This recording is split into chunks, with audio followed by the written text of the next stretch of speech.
If I were the devil, if I were the prince of darkness, I'd want to engulf the whole world in darkness, and I'd have a third of its real estate and 4/5 of its population, but I wouldn't be happy until I had seized the ripest apple on the tree, thee. So I'd set about, however necessary, to take over the United States. I'd subvert the churches first. I'd begin with a campaign of whispers. With the wisdom of a serpent, I would whisper to you as I whispered to Eve, do as you please. To the young, I would whisper that the Bible is a myth. I would convince them that man created God instead of the other way around. I would confide that what's bad is good and what's good is square. And the old I would teach to pray after me, Our Father, which art in Washington. And then I'd get organized. I'd educate authors in how to make lurid literature exciting so that anything else would appear dull and uninteresting. I'd threaten TV with dirtier movies and vice versa. I'd peddle narcotics to whom I could. I'd sell alcohol to ladies and gentlemen of distinction. I'd tranquilize the rest with pills.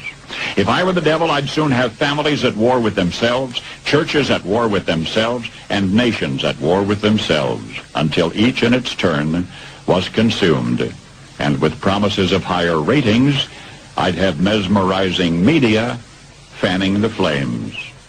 If I were the devil, I would encourage schools to refine young intellects, but neglect to discipline emotions. Just let those run wild.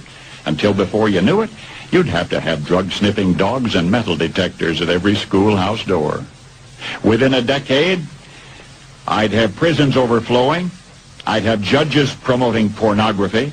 Soon I could evict God from the courthouse, then from the schoolhouse, and then from the houses of Congress. And in his own churches, I would substitute psychology for religion and deify science. I would lure priests and pastors into misusing boys and girls and church money. If I were the devil, I'd make the symbol of Easter an egg and the symbol of Christmas a bottle. If I were the devil, I'd take from those who have and give to those who wanted until I had killed the incentive of the ambitious. And what'll you bet?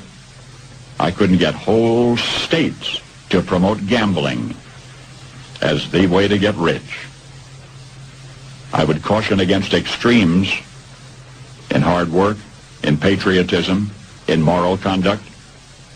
I would convince the young that marriage is old-fashioned, that swinging is more fun, that what you see on TV is the way to be. And thus I could undress you in public, and I could lure you into bed with diseases for which there is no cure.